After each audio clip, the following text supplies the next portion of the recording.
Program. Let's kick it off, though, with the campaign trail. Two big names in the presidential race making separate appearances yesterday, both keeping in mind that the middle class will be a key and critical part to any electoral success. Focusing on the economic plans, Democratic candidate Bernie Sanders railing against 1% in Virginia.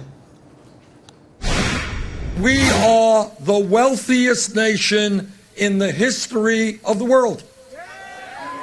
But very few people know that, and very few people feel that, because almost all of that wealth and income is going into the hands of the 1%. Meanwhile, Donald Trump is setting the stage for a big policy announcement coming soon. The middle income in this country is being decimated, and we're going to change it. We're going to change it. So I'll be announcing over the next 3 or so weeks, I think, a great tax plan. I know the tax code. I know everything about it, probably as well as anybody. And joining us right now is former Ronald Reagan campaign director Ed Rollins, along with Democratic columnist Ellis Henican. Ed, good to see you. Thanks so much for joining us. Thank you. My pleasure. Let's look at yesterday. What are your thoughts on Bernie Sanders' comments about the money in this country going to the 1%? Well, he's a socialist. I mean, he's made no pretense that he's always been a socialist, and socialism basically is nationalization, taking away from the rich, what have you. What astonishes me, though, is he's doing extremely well in the Democratic Party.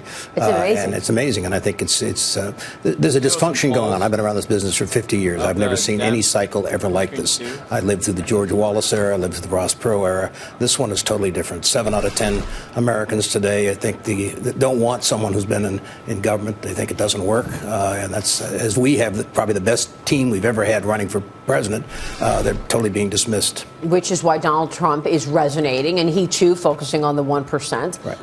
And the middle, which has been decimated, he said. Well, to a certain extent, there's a lot of truth to that. It's just what is the solution? Is the solution to take more money away from the top income earners who create jobs and do all the other things, or do you basically have a lot of rhetoric? So far, Trump's had a lot of rhetoric, and I think to a certain extent we'll see the greatest tax plan in history, which I'm sure is what he's going to call it in a few weeks, and let's see what that really is.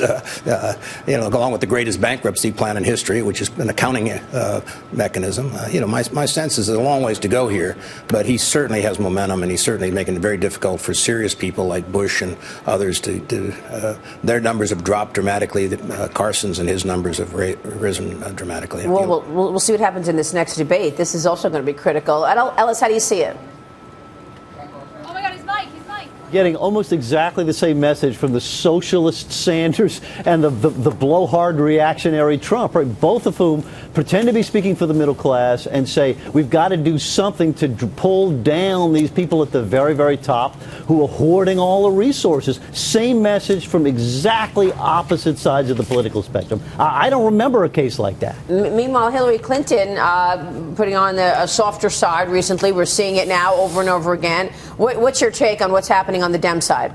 Well, I mean, clearly Hillary is struggling, right? And I think to everyone's surprise, so really, you've got Sanders doing much better than anybody expected. And then you've got the question of Biden looming in the background, right? He's got to be watching Sanders. He's got to be watching Hillary's issues, searching his own soul, of course, and his family issues. But I got to tell you, every day that passes, I am convinced more that Joe Biden really might actually do this. What do you think, Ed? Do you think Joe Biden enters this race? I think he eventually does, because I think there is a dissatisfaction with the ability of Hillary to campaign. She was sort of the lock early on, and people obviously thought she was not only the inevitable nominee, but probably the inevitable president. I don't think she's the inevitable president anymore. She's certainly going to be tough to beat for the nomination. And I think a lot of people going to Biden and saying, run, baby, run. And I think, he will basically, I think, get in it before it's all said and done. I don't think he's going to beat her, though. I think she's going to be very tough to beat. You don't think Joe Biden will beat Hillary? In the Democratic primary, unless there's something that comes out of this FBI investigation and all the rest of it. Otherwise, she's going to be very tough. Wow, interesting. Let me get the business guys' take on this at the table. Stephen Auth from Federated Investors, Fred Lane Generational. Have you heard an economic plan that would resonate with investors, with markets, that stands out so far? No, I mean, we really haven't had a plan yet, Maria. I think the issue right now for the markets is Trump and Sanders, their rise has led to more uncertainty about how this election's going to go. I think 6 months ago, most people thought it was going to be a kind of fairly middle-of-the-road Republican versus Hillary. And now, frankly, there's a lot of uncertainty as to where this election's heading. Yeah. What do you think, Fred? Well, I think first we have to wait to see about the great tax plan out of Trump. But you know, the rhetoric so far has been like more big government by and large. You know, government's going to solve this, government's going to solve that. I mean, there are certain elements, Trump's idea on obviously, you know, reducing corporate taxes. I mean, there's broad support for that, I think, across the aisles. Right. But you know, what I like to see is a return to some questioning of the size of government. You know, the government is overblown, and Sanders is the perfect lightning rod for that discussion. I think Hillary will be as well. So, you know, I mean, there's a limit to how much government can do. Government spending is not to be demonized on the one hand. On the other hand, it is not the solution to this 1% issue. It's not. I think Bernie Sanders was talking about trillions of dollars in spending, by the way, to solve the problems. It's ridiculous. Ed, real quick, what do these candidates need to do on stage Wednesday night in this next debate to stand out? Well, don't get in a street fight with him. He'll win the street fight. Trump will. Absolutely. And my sense is they'll all try and take a shot at him and expect to get punched back and kicked if you do. I think I think the 3 or 4 serious candidates, and that's all that's really left today, need to somehow stand out by offering some solutions and by being, you know, you got 5 minutes maximum in this kind of a debate, and you need to make a very favorable impression. Both Walker and Bush last time were sort of disappeared on the screen.